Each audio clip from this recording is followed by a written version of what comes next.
Yes, hello, folks. Welcome to the weekly Manchester United podcast. I'm the host, as always, Phil Brown, joined with my sparring partner here, the excellent James Rhodes. He's about to spend an hour telling me why I'm wrong about Michael Elise, I would assume. How you doing, mate? How was your weekend? Yeah, it was pretty good overall. Same as last weekend. It feels like Groundhog Day a little bit on some of these things. Yeah, you can fill a but match before the game starts, couldn't you? It's the same thing. yeah, exactly. But coaching again, got some more sun, so that was nice. All those kind of things, and otherwise business as usual, isn't it? Yes, very much. So, it's interesting because I've often wondered what it feels like to be supporting a mid-table team where you play a significant number of games that don't have anything at stake, and I know how it feels, and it's a terrible feeling. I don't like it. Where even the win feels kind of indifferent because there's really no reward at the end of it. And when Burnley equalised at the weekend, and he gave him a penalty. My only question was how it would happen and when it would happen. Um, because I've never seen a football team in my life who can find a way to lose any game, throw away any lead, do something unbelievably stupid like this football team. I know, and it feels like every time you're struggling with that because it does feel like a mid-table team. You know, you beat Sheffield United, and you think it was a rough one, even getting there. You draw against Burnley, and you're sort of like, well, it's interesting because I imagine as a mid-table club, when you get into the second half of the season, you're thinking, I'd like to see improvement. I'd like to see growth so that maybe next season we push into that top half, push into something, something different, make sure we're not threat of relegation, all those types of things. And it's kind of the same here. The points don't matter so much at this point in time. And otherwise it's just making painful 90 minutes out of things that should be fairly routine, which just doesn't feel very good. It's almost a bit boring, even though there's a lot happening on the pitch back and forth at this point in time. In the last week, United have played Coventry, Burnley, and Sheffield United, and actually they've won one of them. Hmm. Because obviously Coventry was penalties. Yep. Um, those are pretty much three championship teams, Yep. and it took Coventry 20 minutes of a change of tactics to score three goals against United to come back into the game. Sheffield United, predictably, an unbelievable mistake leads to the first goal. The second goal is a goal we've been seeing all season. Same moment, same everything. Within 5 minutes, the second half of the restart always happens, right? Ball down the line, pull back, bang, goal, right?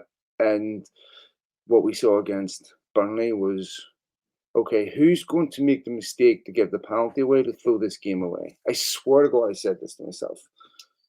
In a couple of minutes later, Onana, I don't even know why he did it because Wan-Bissaka's dealing with the ball. He doesn't need to come. And Yeah. ironically, in that game, he played really well. He pulled off some fantastic saves. And this is Yeah. always the issue with everything with United. There's always a competing statistic, a competing narrative to give you a different perspective on what you're seeing. I mean, Onana pulled off a save in that game, but maybe one of the saves of the season. Yeah. Unbelievable. And then does something unbelievably reckless. I mean, you're sitting there going, just don't do anything stupid. If Burnley score a Wordley, fine, but do not do anything stupid. Do not give a penalty away that doesn't need to. If he's the last man who goes around you and he's going to tap a ball in, fine, take it.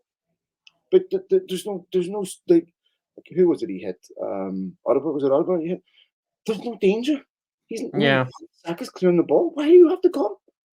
Yeah. It's just and I would also argue that, and I don't like doing this, but United are on the wrong end of some seriously bad decisions. And I knew when Keir Starmer was asked to comment, last week about Coventry's penalty or offside, this was going to result in United not getting another righteous decisions. I, you could easily argue that Garnacho's is a penalty, and I'm sorry, but Anthony's is a penalty if Wan-Bissaka's is a penalty. Yeah. My perspective on it was that I don't think Wan-Bissaka's was a penalty, and I don't think Anthony's was a penalty because I think those are the ones you don't want to see where a Yeah. player's defending in a natural position and they call So it I just because. agree. Whatever decision you come Yeah. to, One will have to come It from the other, right? And if one's not a penalty, they're both not a penalty. But if one is, then the other one is. Right, and it just speaks to the inconsistency in the refereeing because obviously I think the referee's right not to call it, Mm. but the different referee called it the other day, and that is a problem. How do you get that consistency? This referee shouldn't call it a penalty if it's not because somebody else did earlier. The same as if we got something in our favor before, we shouldn't be penalized by a different referee later. It's a mess, and it is the biggest problem I think with officiating overall is that they've always made mistakes, but it's incredibly inconsistent to where you just don't even know what the rule is anymore on many of these things because it's like one way it's the other, one way it's the other, and I don't think it can come across. And I think there have been times where there's probably been there's a focus on certain things, right? Like we did probably get away with it against Wolves in week 1, right? That Onana Yeah. one, we did get away with it. It was for sure a penalty back then, 100%. but then That's a we took penalty. More of one than yes, that's a penalty. Exactly, but then we took a beating on a bunch of calls right after that. Anyway, it's just a mess. It is a mess. It's So frustrating, and I think it's frustrating for everybody because you see it in the Spurs Arsenal game. You saw the same kind of things happening where the the Spurs City probably felt, FA Cup last week, yeah, team handball. yeah, Yesterday in the Forest game, right? Same thing. It's like yeah. It's here's I just, want to say something. I say yeah, something. I'm gonna this may be a bit controversial. I'm going to defend referees a bit, and I think that if you look at football, we have technology on things like goal line technology. And yeah, nobody ever argues that we should get rid of goal line technology. yes, It has yes, been you know, an incontrovertible success because that's an objective decision. The ball's either yep, over the line or it's not, right? yep, And when you take football and what normally be an instinctive decision, and there's within an instinctive decision, maybe you've got a 70% accuracy ratio, but once you stop and freeze frame that and break this high speed variance game down into a fractal. And then you have someone else looking at the screen. And then there's another 2-3 minutes elapsed, and the referee has to go look to a screen. Like any human being would in that situation, neither being influenced by lots of other variables. How important is this in the context of the game? What's my relationship like with this manager? What decisions have I given before? What's going to be the reaction to the media? hmm, Uh, all these things now start influencing how referees think.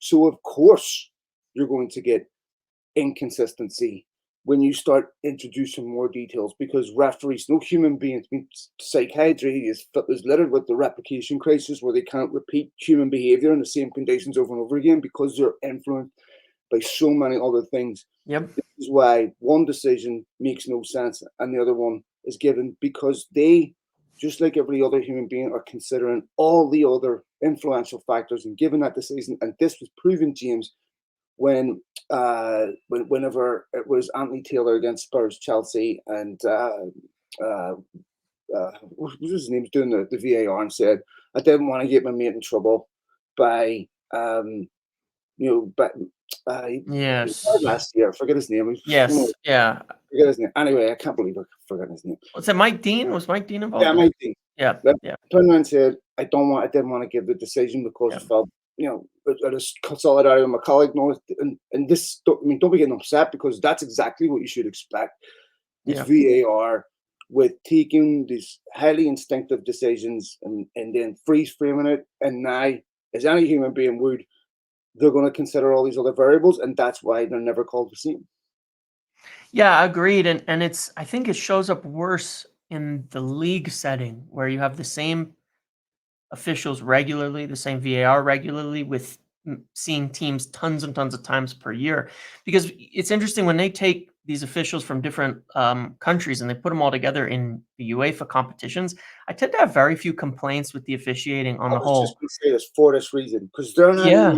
in the There's bubble. much, Media isn't yeah, able it's to separate. It's part much more independent of each Yes. team, of each situation, and so the decisions usually come across pretty logical and pretty well managed, in my opinion. I think the UEFA competitions have been pretty good overall for VAR. I rarely walk away from a game thinking that was, the officials ruined this Yes. game or they messed it up. We've seen amazing games this year so far, some of the best we've seen in a long time.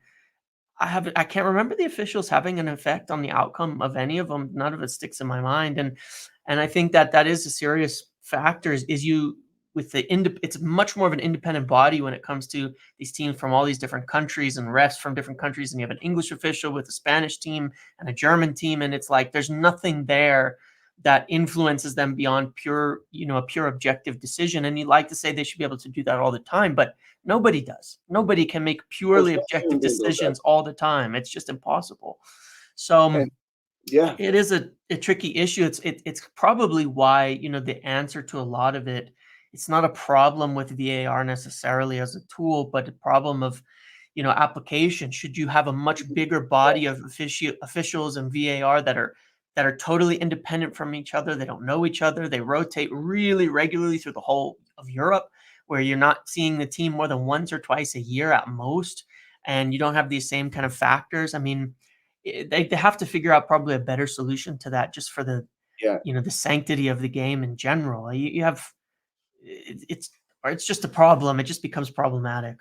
Well, I honestly, I don't think any of these technology is helping referees. I think Yeah. the fact that they've massively over nuanced the rules and the Yes. technology and the fact that it takes 2, 3 minutes to debate this.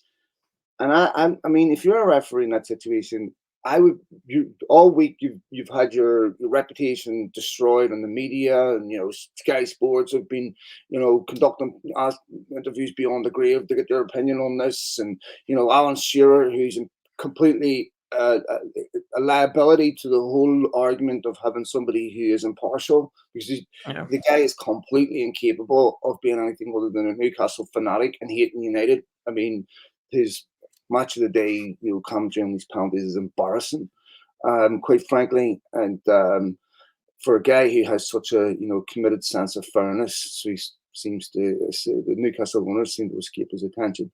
But this is unacceptable. I mean, to me, because the referee last week in the Coventry game, these guys are getting destroyed.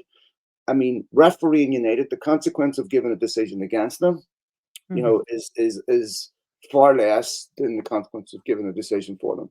Yep. And this has happened way too many times this season where United have come out on the wrong end of the decision. And if they ever do come out on the right end, you're not allowed to forget it. And no question about it, it influences referees in a human way, not in a way where they have deliberate intention to be. I'm not questioning integrity. I just think it's a very difficult job, and VAR is actually making it harder. I understand why they did it, but it must be a nightmare for a referee, man. Yeah, I agree. I agree. And if it was fixing up just like these huge, massive errors on game-changing moments Yes, that exist, like the handball goals type of thing that yes, have no, and occurred, I like think these that was the these thinking. massive But I think, moments, mm-hmm, that would make sense. Doesn't agree. affect the game. I like automated offsides. I understand it.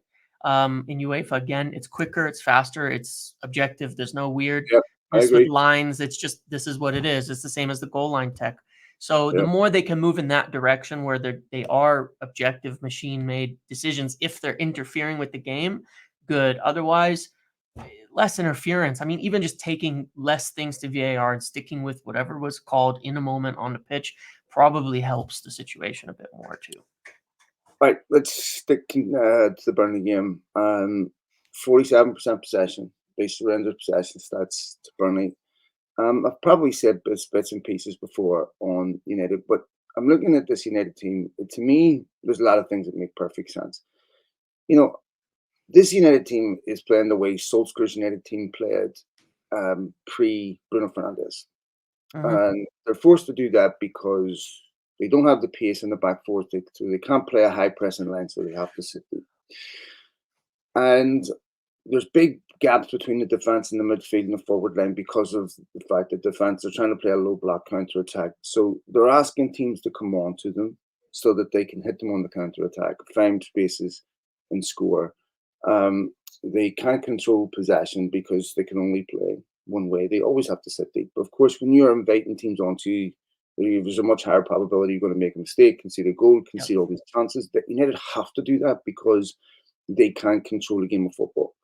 Um, One of the reasons why Ten Hag was happy to sell Maguire last season was because it was lack of pace, and he wanted a defender in there that had, that gave him the ability to play high. Maguire was excellent in Solskjaer's counter-attacking team. He was excellent in Leicester's counter-attacking team.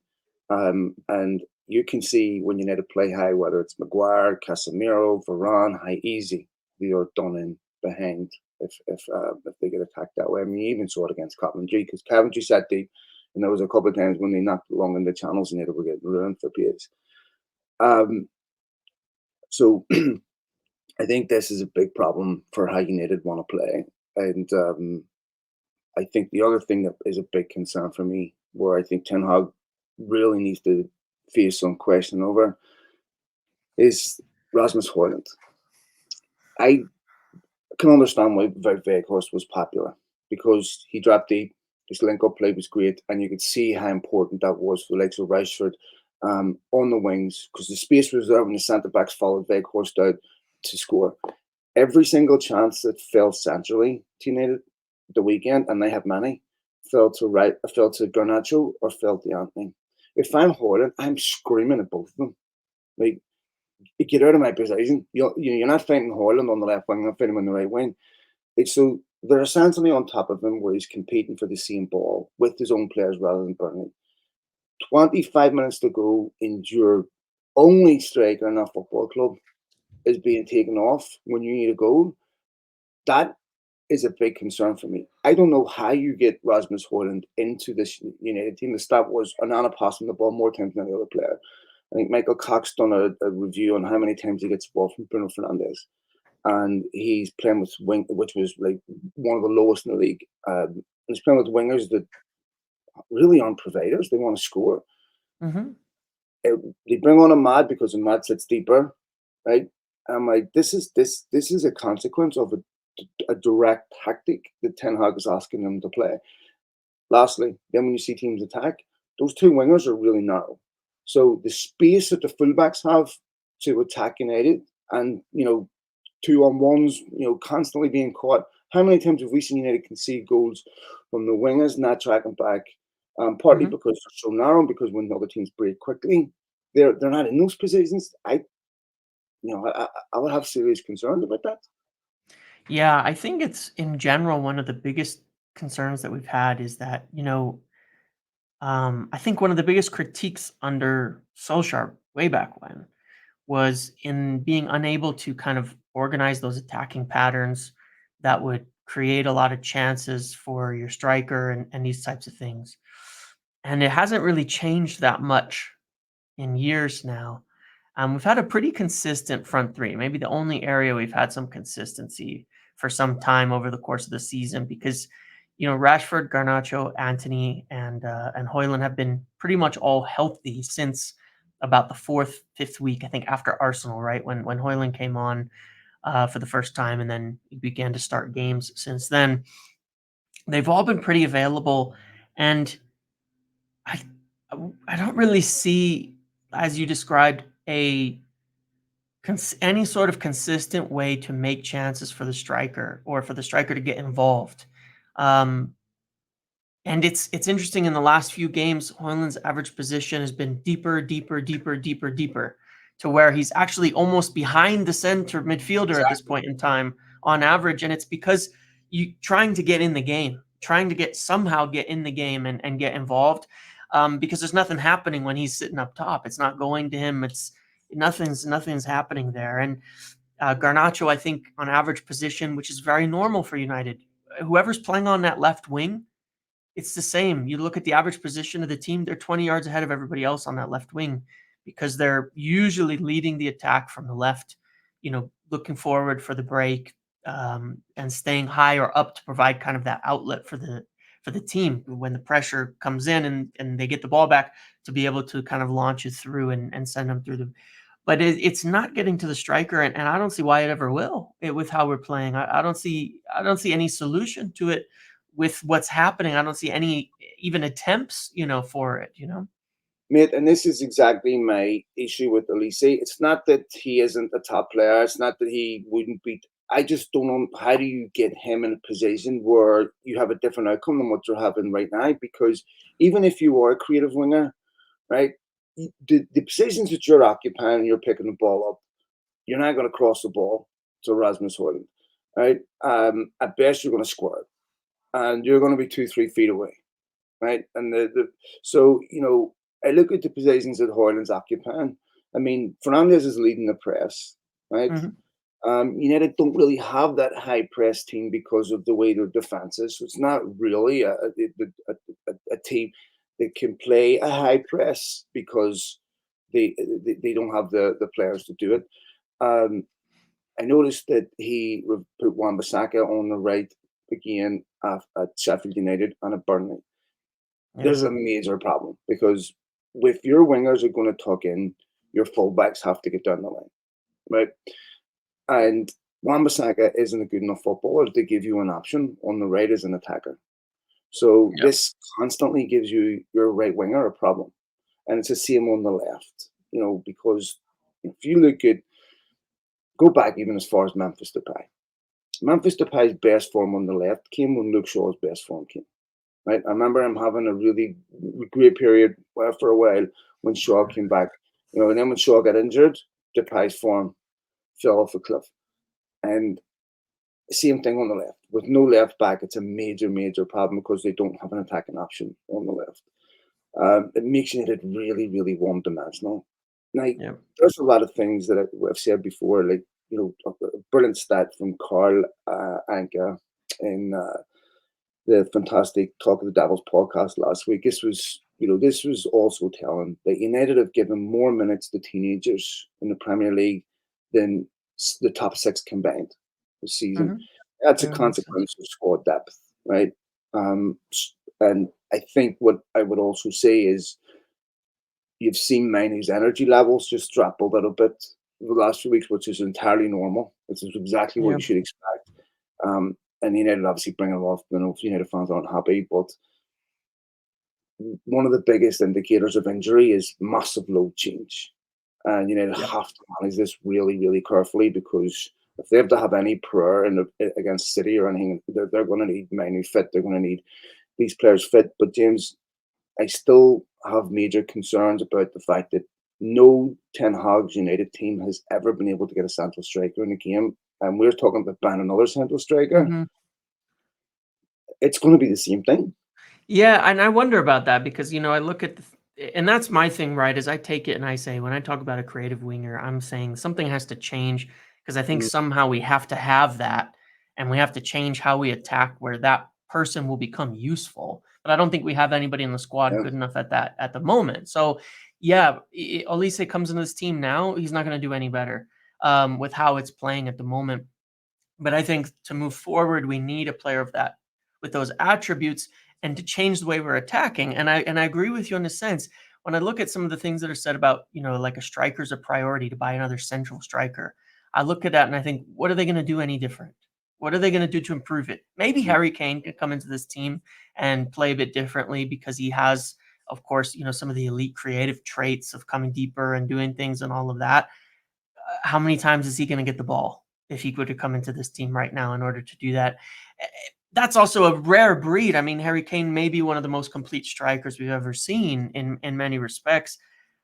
I don't see who would be going to buy for a striker that's going to make a difference. That's going to suddenly, change things, in this side. We had Cavani for a year we had him for 2, but mostly for 1 year, and I thought he did really, really well. But the team was much more functional at that time too.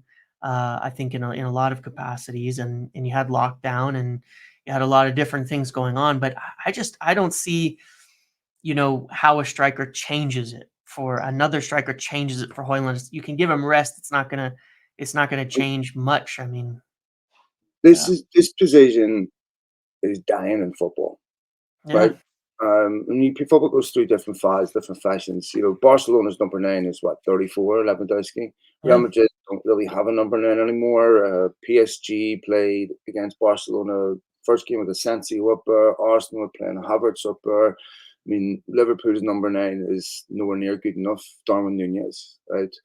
Yeah, and he So, doesn't even play centrally that often anymore. He's often drifting well, all over the place. so Holland is a number 9, but how many others are there?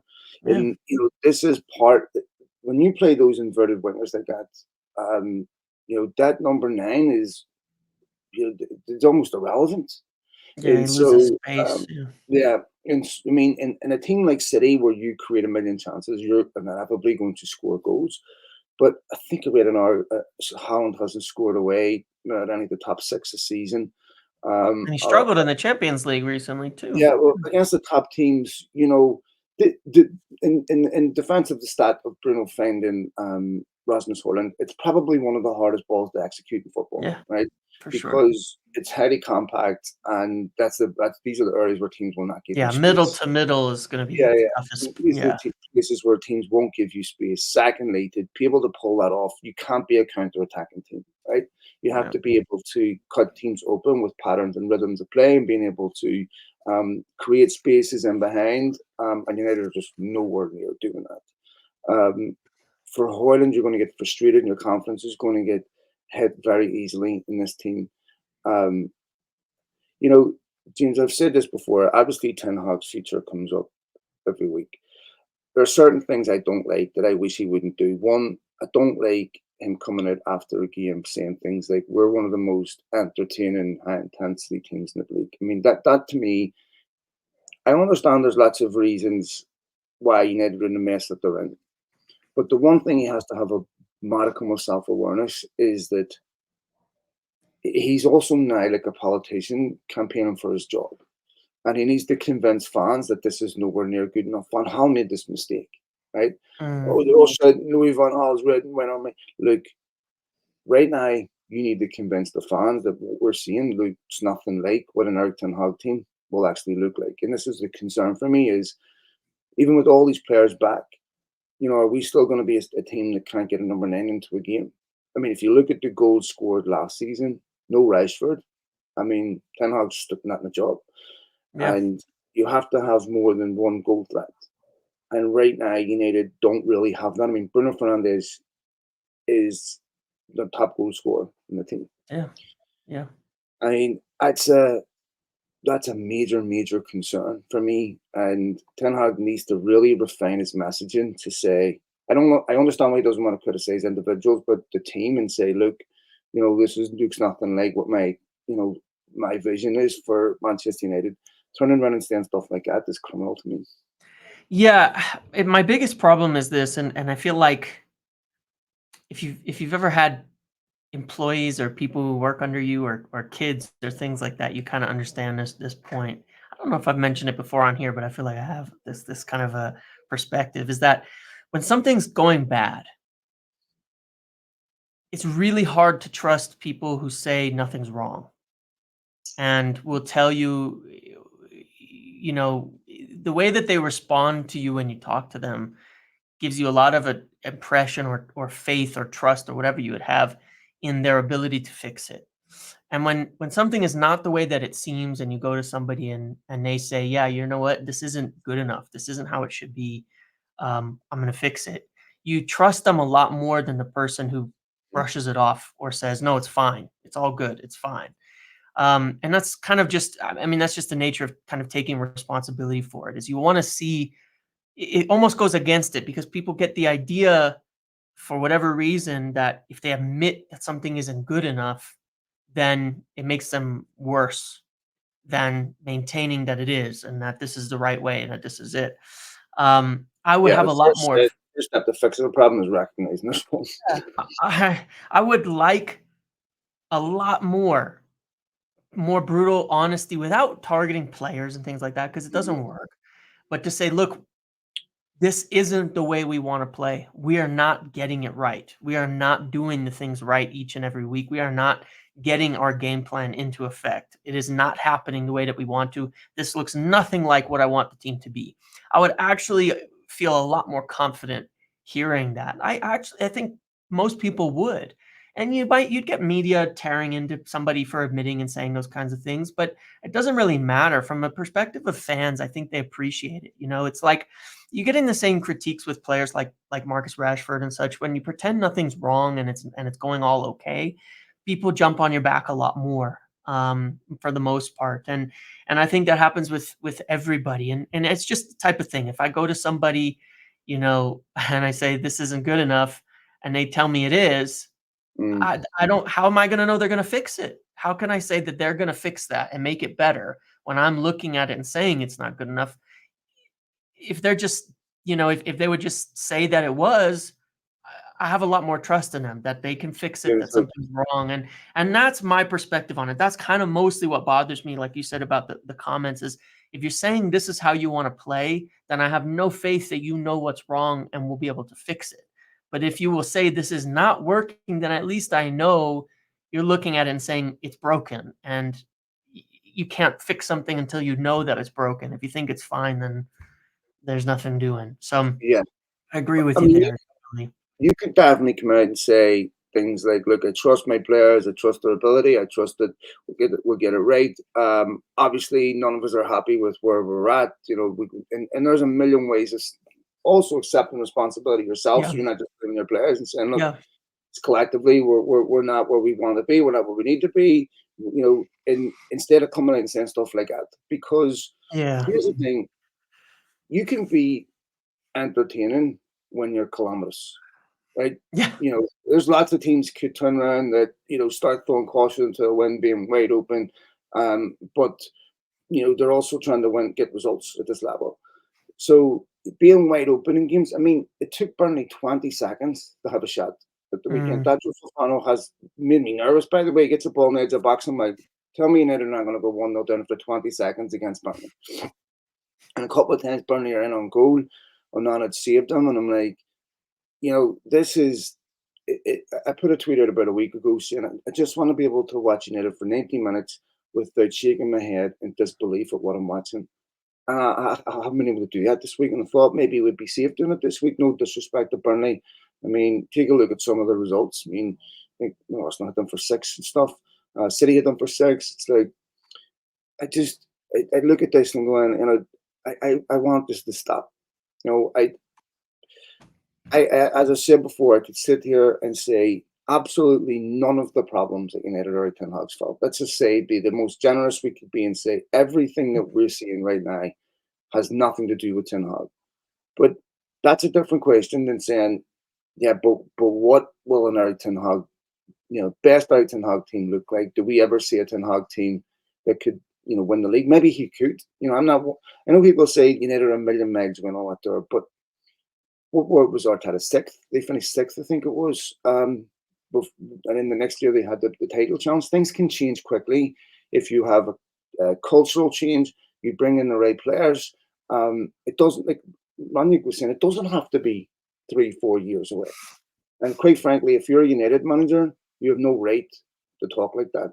And I mean, I feel sorry for him in some sense because he's had very little luck. I mean, now you've got the McTominay injury, and I mean, defensively, it's been a disaster with the number of injuries. I mean, it's truly defies belief. But there's other things that I would have to be honest and say that I am really, really concerned about an Eric Ten Hag's team that attacks and how one-dimensional the threat is. Yeah, for sure. And I agreed. It's hard to find, like you said, there are so many valid reasons you could write it all off. That it's not his fault, the things that have happened. There's so many. You could be Let very me, generous and do that. yeah, What's sorry, that? man. Sorry, man. I thought you were done that. No, no, Let me no. ask. Yeah. Yeah, go ahead. Do you think it's telling that any of us haven't said anything? Because obviously Ten Hag's his job and speculation surrounding his job, is it's rife and Yeah. it's one of the most ubiquitous talking points. It's always brought up. And if I'm Ten Hag, I would want my employer to come out and say his position is completely secure no matter what happens between now and the Yeah. end of this, right? I think it's very telling that they haven't done that. And would be confident in the sense that I think they're right, by the way, not to react to all the anger, right? I think they're right to have a proper process that Jason Wilcox, that Barada can sit down and go, okay, these are easily identifiable problems that are Eric Ten Hag's that we can fix. There's an article came out last week, or a comment that came out last week, and it's well sourced about Ten Hag's frustration internally with the fact that he doesn't have the proper staff, that he doesn't have the quality of the departments that you need at this level to function at the highest level. But if I'm Eric Ten Hag, mate, and I'm certain that 99% of the problems ignited aren't mine, by the way, it'll take any else a long time to fix these. This is not going to fix in the next year or two.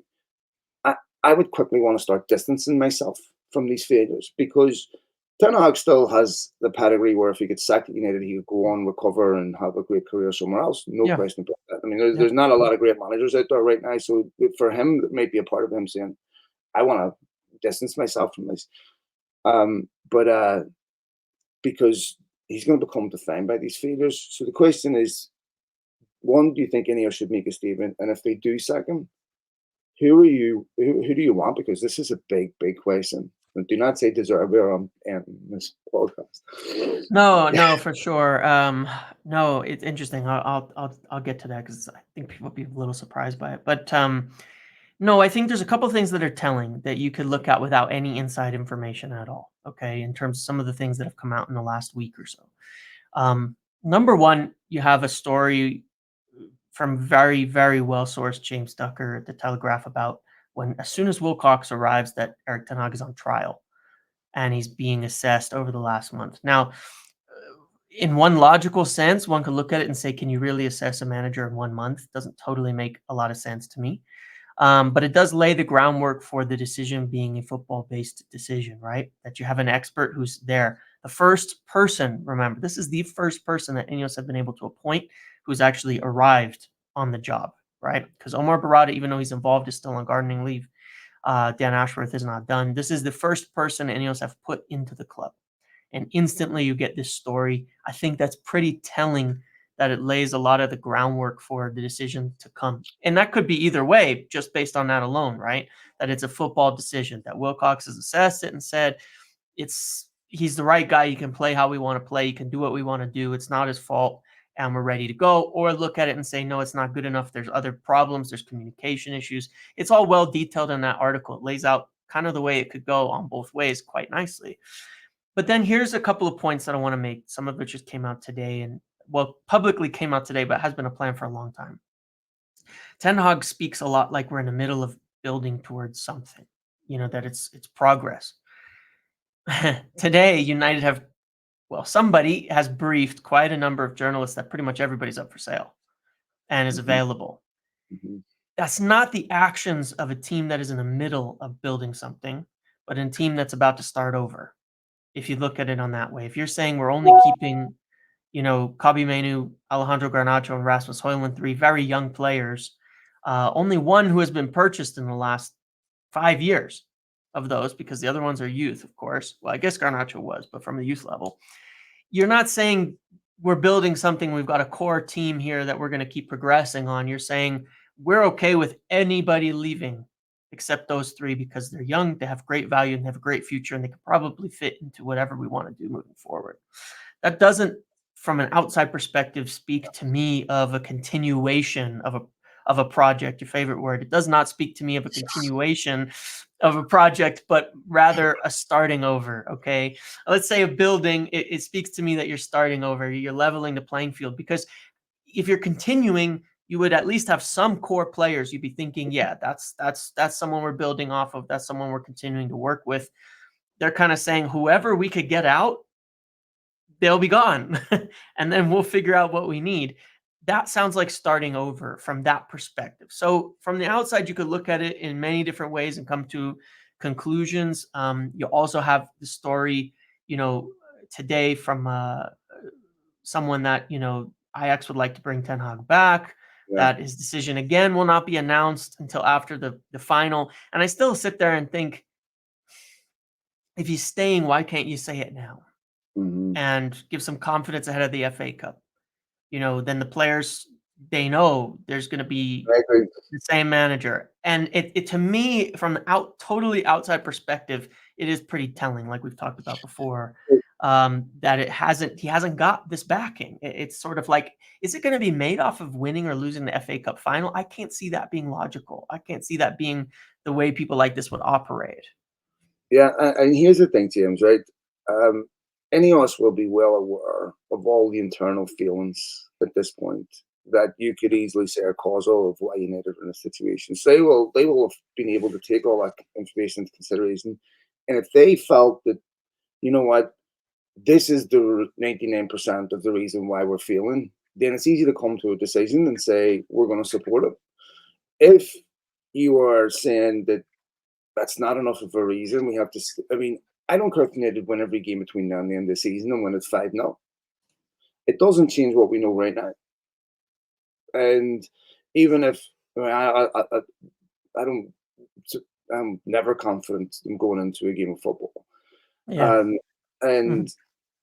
my honest belief, as I've said before, is once United get injuries to a few key players, they're really not a top four team, right? Just like Newcastle, Yeah. right? You could, if everyone stays fit, key players stay fit, then they're a main chance. But there's four better teams in the Premier League than United, right? That's just a fact to me, Yeah. especially once they get injuries, right? Um, so it's not a massive surprise to me they're in sixth. But as usual with everything, it's high and why they're in sixth. I mean, United have to make a commitment now because it's Yeah. not just Ten Hag's future; it's Sancho's, right? It's a whole host of players at United who their decision and what they do with their future is going to be determined by what happens with the manager. You have the Euros, right? I think you have a Copa America this summer too. So I'm not 100% sure. I might be out wrong, but I know we've international tournaments this summer. Mm. So it's going to be a truncated summer because you're going to have to operate with all the restrictions on those. So this is just where really you Yeah, the have to Copa get a head. America is this summer as well. Yeah. Yeah, so really you have to get a head start now on your summer business. Yeah. And they these whoever's going to be signing for Manchester United, or even in the United are pursuing, the manager who are they playing for is going to be a key factor in this. So um, I don't understand where if any of us were to turn around and say we're making a change at the end of the season, just like Barcelona did, just like Bayern Munich did, and I know Xavi went back on his word, and they've changed that. I give Ten Hag the opportunity to see out the season. Look, you might win another FA Cup. That's fine. We're going to make the change. But if you're going to make it based on the next few games, to me, that's a bit flimsy. Because anyone can put a run form together and lose a couple of games. I need more than that. Yeah, and I've never thought that was the case from the information that I had, that it was based on this. And I'll give you a little bit of an example of this, right? A while back, you did get a lot of articles about the results being a major factor in Ten Hag's future. Well, that's over. The results have been horrific. Yeah, So if that was all terrible. true and it was just based on results, he'd already be sacked.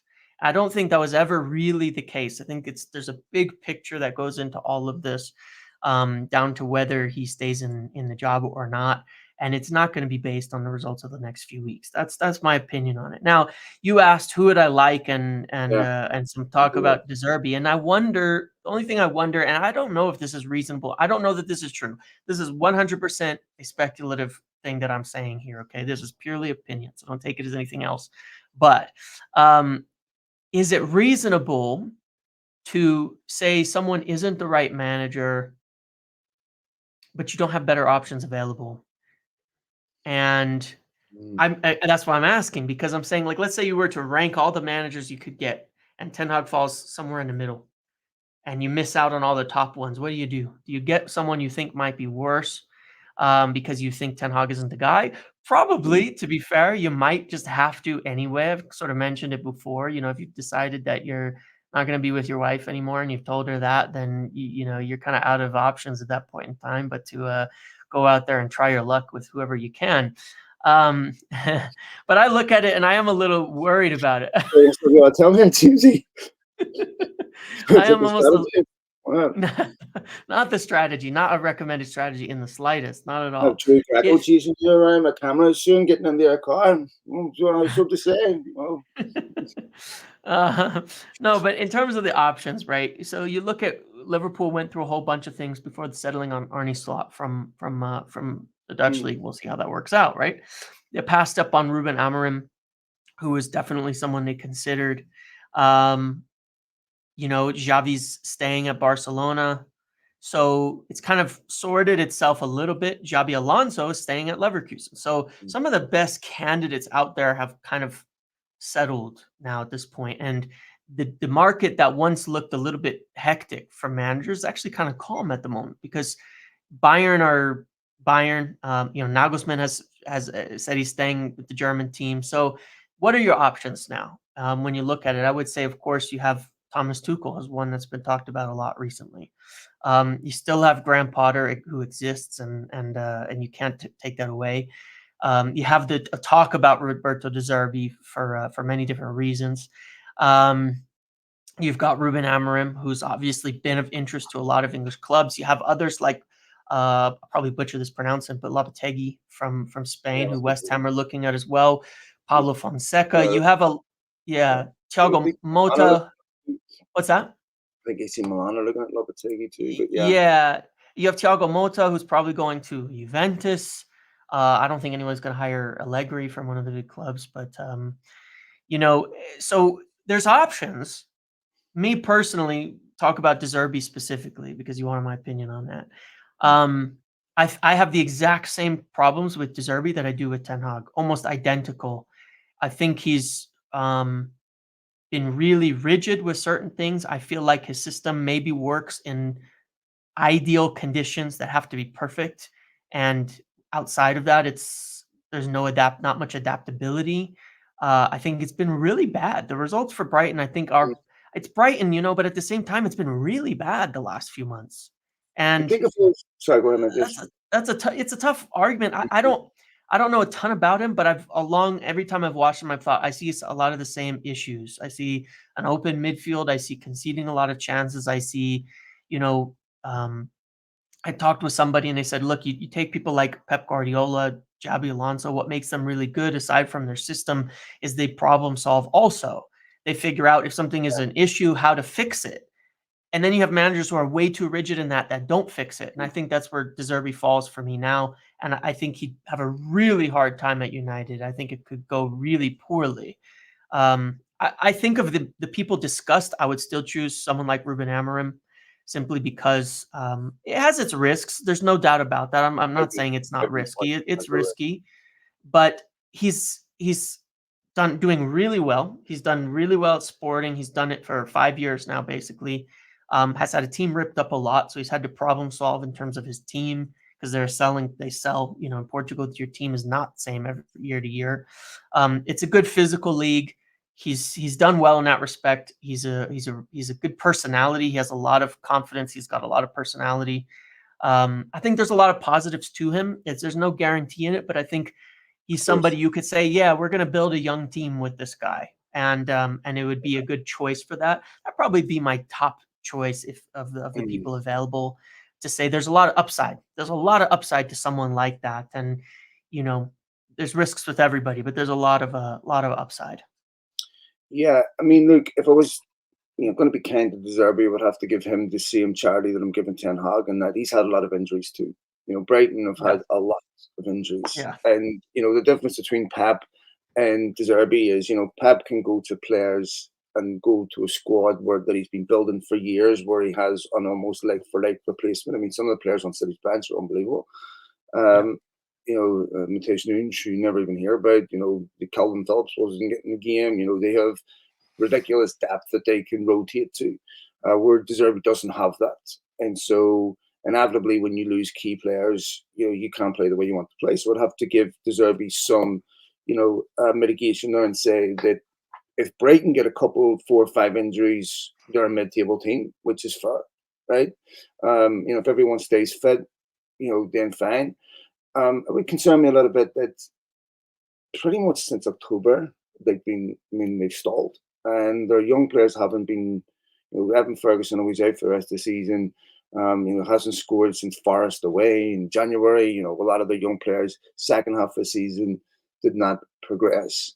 And I know that you and I had a conversation about this a long time ago, about the fact that Brighton, in their training, they just do recovery. They don't do a lot of work in training Monday to Friday. And so it's interesting that maybe their energy levels are dropping off. I don't know, but and I'm not saying De Zerbi isn't a top manager. I just don't know, and I don't know if that. I mean, has he done enough to get a Manchester United job? Personally, you have to be careful. Spurs fans tweeting at the weekend, Ange out. Right? This is how quickly it turns. It only Yeah. takes a couple of injuries to key players for teams that are just scraping top four for it to look terrible. Um, so to me, it's like I don't know. I don't have an obvious answer. And if there was another manager at Manchester United going through exactly the same thing that Ten Hag's going through, would it look that much differently? What I will say is this: time has spoken for a lot of United managers, and my opinion on what the job that Mourinho did at United has changed a bit. Right, Mhm. to be a bit more charitable to Mourinho, but you would have to say the same of Solskjaer too. I mean, Solskjaer, truthfully, done a fantastic job at United. Yeah. The last season, of course, it came apart as it did for everyone else. But Ten Hag, if he wins the FA Cup and he gets sacked, I would say he's pretty unlucky, considering what he's had to deal with and the budget cuts United have gone through.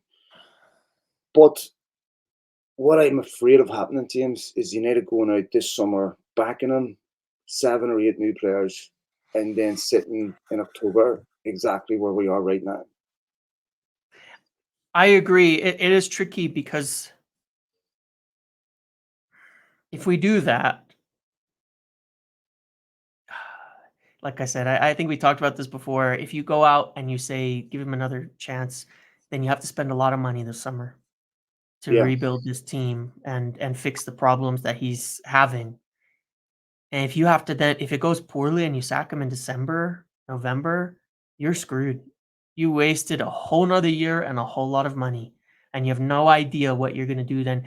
And part of the reason where I don't accept the argument, like I asked at the beginning, sort of semi-rhetorically, is it reasonable to say that maybe we don't have better options, so we'll stick with Ten Hag? But my question on that is, when are you ever going to definitively have better manager options available? yeah, Because I don't see who is definitively better. I mean, the manager pool is tiny in terms of really top managers. It is literally two, maybe three, right? You have to say, right? You have Pep Guardiola, Jurgen Klopp. I don't know, and he's pretty much retiring at the moment for a while, and Ancelotti, and then what? Who could you really say is top I mean, beyond Bayern's got that? this problem too. And you look Yeah. at the candidates they're looking at, it's like, They're looking at both Ralph Rangnick as practically an interim for a hmm year until they find somebody, but who's it gonna be? Xabi Alonso, right? But where's he gonna go? Well, he's probably gonna replace Ancelotti in Madrid in a few years. That's why he's sticking around. So, what are you yeah, gonna do? You're not gonna have what are the better options next summer? And so that's why I do think it's stick or twist now. It's stick hmm for the long haul or twist and go a different direction at the moment. And anything else, I think, it would be a bit of cowardice, in my opinion. If they do not stick yeah, with something from here forward and really commit to it, I think it would be a mistake. I think it'd be a big mistake in that respect, and mm, that would include if they were to just say, "We'll just see how Ten Hag does for another year." I think that's a huge mistake. I think if you decide he's the guy, then decide he's the guy because you're yeah. going to need to do a lot to fix it, and it's going I to agree. take I a completely while. agree. So give him a 2-year plus one contract, give him a couple more years, and stick with it if that's what you're deciding. But I think going in and saying we'll see one more year, we haven't triggered his Yeah, option no, you by can't do that. January, he's looking for jobs, then you're already finished at that point. I don't it makes no sense to me. So either way, I think they really have to commit to it and at this point one could make their own assessments based on what's out there as to what they're doing, but they have to. I think that would be the biggest worry I have is that they wouldn't commit to doing anything and just keep doing a bit of a halfway job. They're not immune to criticism for me. They really aren't, despite everything. Well, and they're in this position now where they've got a bunch of freebies so far. You can't go wrong appointing an Omar Barada. You can't go wrong Yeah. appointing a Don Ashworth. You can't go wrong appointing a Jason Wilcox. They're easy, but when you start making football decisions that affect how United play on the pitch, I mean, any of us, this is a decision they have to get right. I, I, I, you said something the other day about Arne Slot, which was entirely correct in that one, you can never have certainty when appointing someone, right? Because there's always something else you can consider. And the fact that Liverpool went for Arne Slot is an indication of the dearth of top quality guys out there. And this is where it gets hard. I think data is really, really helpful to giving you logical inferences when it comes to, how this, like, where I think it has tremendous utility teams where, it's hard to be, erudite or, on social media because it's just not the platform for that. But when you look at how a team plays, right? I mean, you can look at, okay, how many times they dominate possession, attacks, all that. There's a lot you can tell from a manager about how they want to play because the same stats will show up every week. The things that Liverpool will find it hard to replicate is the pressure, the focus, the scrutiny. Different players have completely different environments. How do you could, if you've got, your striker paranoid doing what Salah did, you can deal with them easily, but not so much at Liverpool. And these are the things you find really, really difficult to put on a data sheet because the variables are totally different. And that's the thing is like for someone like a Ruben Amorim or someone like a De Zerbi to survive at United, they have to have a rock solid team behind them that completely supports them. That says, we're not going to let players come to us and say we want this guy out after 6 months. The problem with this is one of the things they're going to realize, mate, is and Barada has never had this type of focus. Now is pressure to make a change if it doesn't go well will be unlike anything they've ever experienced, and that's a factor. So I don't know what the right thing is to do, but it's a decision they have to make now. Look, if they said we're moving out Ten Hag on at the end of the season, I wouldn't shed a single tear. I've tried to be really balanced with him. I've spoken to a lot of my friends that who were Ten Hag, in and indifferent that are now certain he needs to go. And I listen to him. It's like I completely understand the argument. I hear the alternative. I understand that too. And it all depends what day you ask me to get my feelings on it. Usually in the immediate aftermath of games, I'm just so pissed off with what I'm watching. I just want to scream. I don't care how you do it, just make it stop. Yeah, I know, and that's where it is. Is it's like, yeah, it's just at that point where you can't, it's hard to argue against the idea that just you have to make change, even if for change's sake at this point, because it can't continue to go on the way that it is. But it's certainly obviously the biggest question of the whole of everything now leading up to it. The next few weeks are probably not going to be that instructive as to anything. It's a bit of a Yeah. holding pattern until the FA Cup final, right? It's sort of a guess whatever happens happens type of thing until the FA Cup final. Um, I think it's a big importance at the same time from Ineos leadership that United are in some sort of European competition. You need the games and you need the revenue, Mm-hmm. and it could cause serious problems.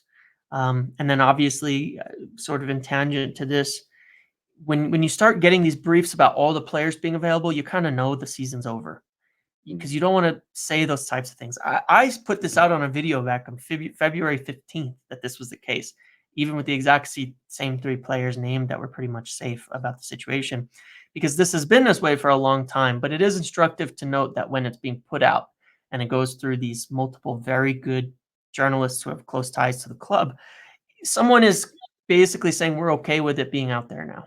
We're okay with it being out there, and in some respects putting the shop window up and saying, you want anybody on our team, come and get them now. We're open to it. You could start dialogue with them and their agents. You can start dialogue with us, and let's start seeing what happens. And now is kind of that that time. Could that I'd affect have to things? believe that Bruno Fernandes is not one of those who's in that discussion forgettable. I can't even imagine what United would look like without Bruno Fernandes. I hear you. I hear you, and I don't disagree. And this isn't meant to be in the slightest disrespect to Bruno because he's one of my favorite players, probably of since the Sir Alex time, easily that we've brought in and has been playing. One of my favorites by far. He's played a lot of minutes, has a lot of miles, and is getting older from a football perspective. And if you're looking at the next 5 years and saying, is he going to be the same player in 3 years or 4 years or 5 years from now? Probably not. It's hard to say whether he is or he isn't. Is he the type of player where he needs to be a focal point of the team in order to be productive?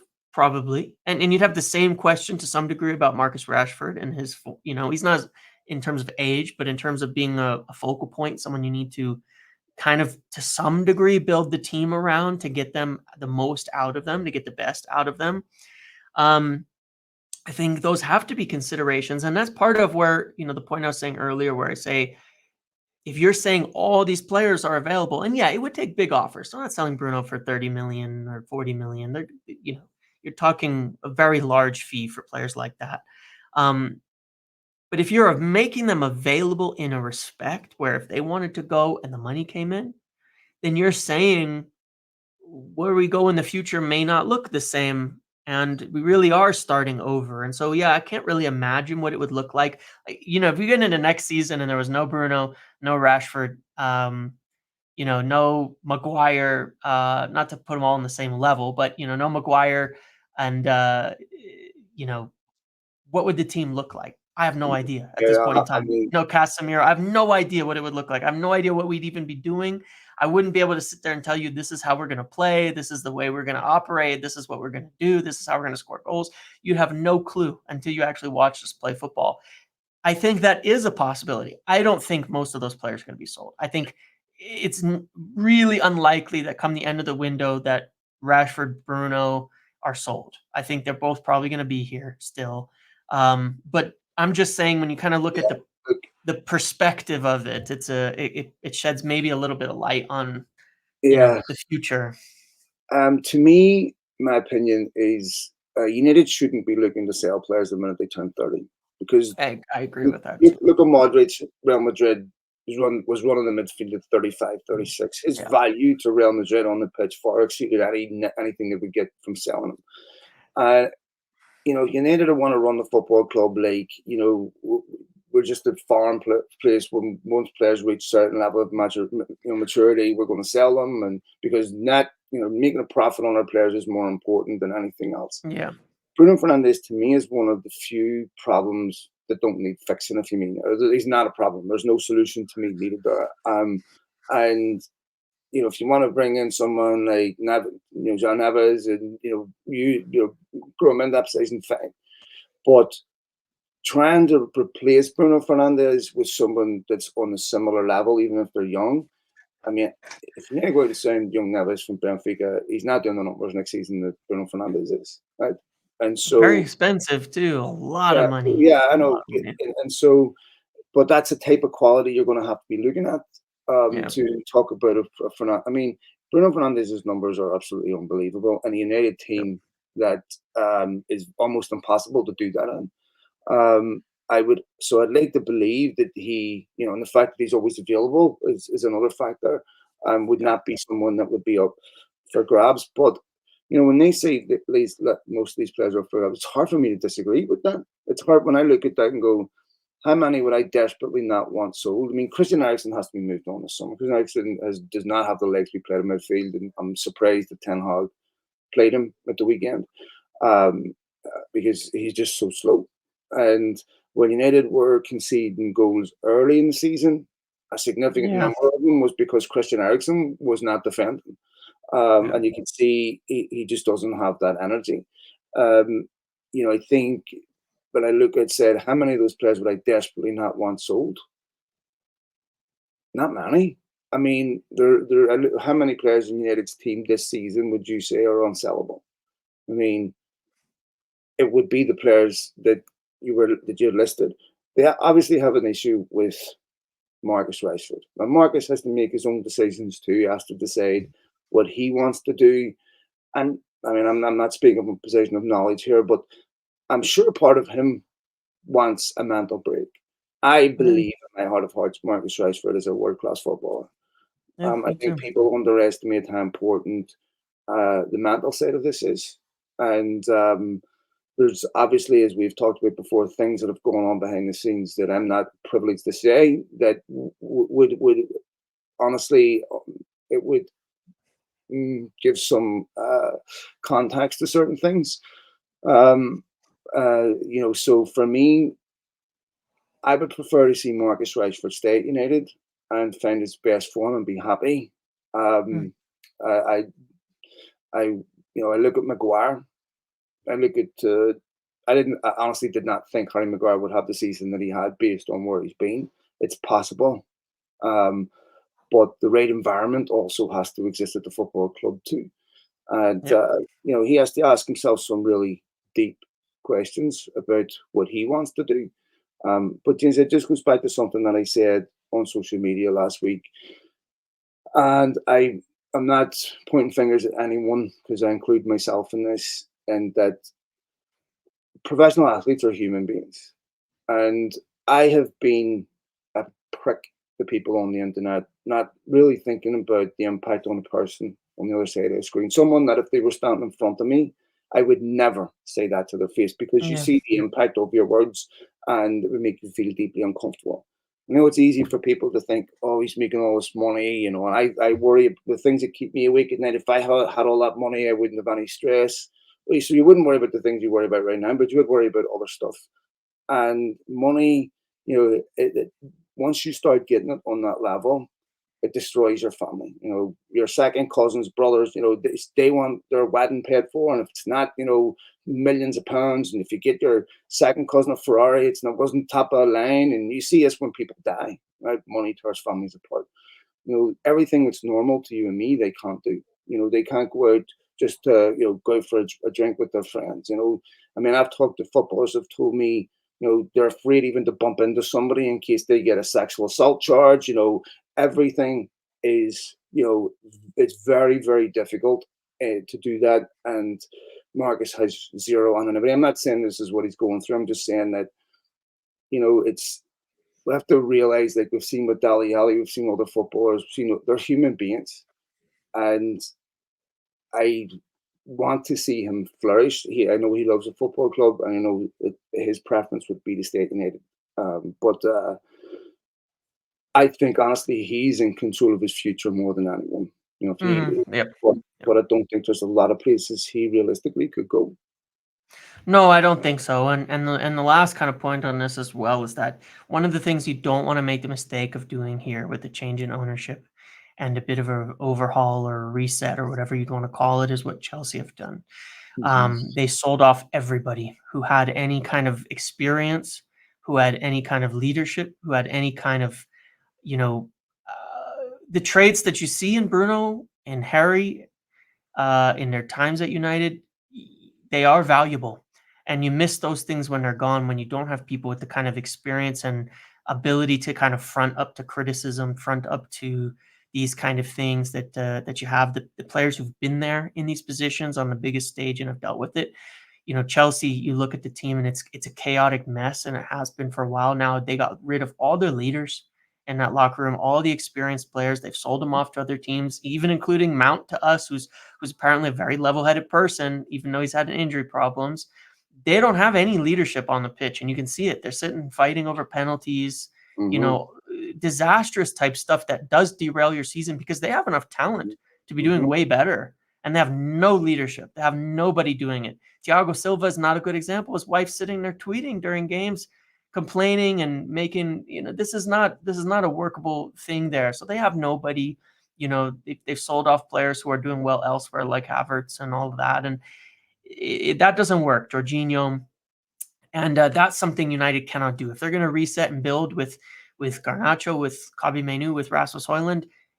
Those can't be your senior players. You need people who have experience, who have been there, who have been around a long time to continue to provide some stability in the locker room and on the pitch and to take charge of things. And United are already slightly lacking in that regards, but at least you do have some really positive traits in people like Bruno and Harry Maguire in terms of how they conduct themselves.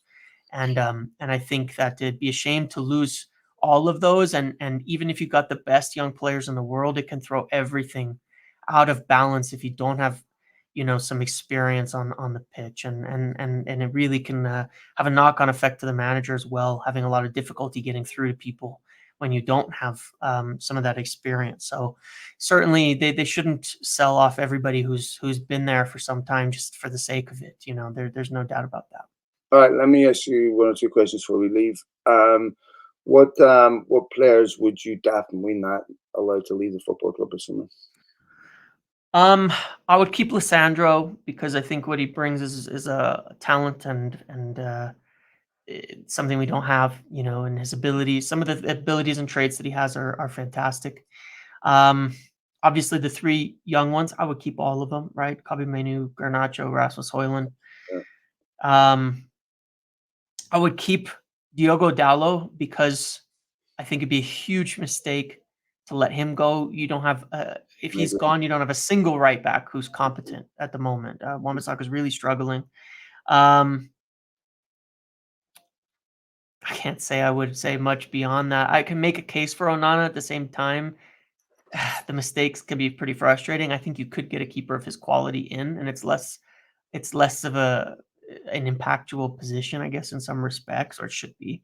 And then I would keep at least, no matter what, I would keep one of Rashford and Bruno under any circumstances. I would want one of them because they both provide a scoring threat and an attacking threat out of nothing that you historically haven't seen anybody else provide. So I would like to keep both, but I would for sure keep at least one under any and all circumstances this summer. Yeah, I can't disagree with much more than that. I think United Dalot is probably the one fullback out of them all. I mean, I think they have to assume that Luke Shaw will never have Yeah. another 38-game season. Wan-Bissaka just doesn't have enough quality at this level. I think that if they really want to go for Elise, they try to get it back to Palace. In midfield, obviously Manu, is unsellable. Bruno Fernandes for me is very important. Garnacho, of course. I'd still keep Marcus Rashford. And I know this is going to be controversial. None of agrees. This is just my opinion because I still think, bad players can't have great seasons, but great players can have bad seasons. Yep. And I still think there's Marcus Rashford on form, head right. He is one player in that United team that pretty much any manager around the world would love to have. I mean, Guardiola loves him, right? And people can question his commitment and all that. That's up to them. I'm just giving you my opinion that I would still like to see him there. I would not sell Højlund either. I think Højlund, has still quite a bit to offer. I'd say that's off the top of my head. I can't think of many more. Big concern with Scott McTominay's injury. So looks they're saying that he will miss the Euros too. Just typical of what's been going on this season. But I do think there will be a major clear out this summer, and I think you're looking at maybe 5-6 signings at least. And I'm not talking about a bunch of loans. I'm talking about important players that are here to make an impact, that are a result of proper evaluation and scrutiny. But we shall see, mate. Anything else before we go? I think that's it. I think that about covers it for today. Okay. We'll be back again next week, folks. Thanks again to all of you for downloading the podcast, for following us, and for taking my side on the Michael Elise argument. I think I'm winning that one, to be honest. Thank you, all of you folks, for all your downloads, likes, retweets, and all that. Much appreciated. Don't forget to subscribe to the podcast on either one of our platforms, and subscribe to our YouTube page. It's the best way that you can support the pod. We'll be back again next week. Take it easy, mate. Cheers, James. Thanks. See you later.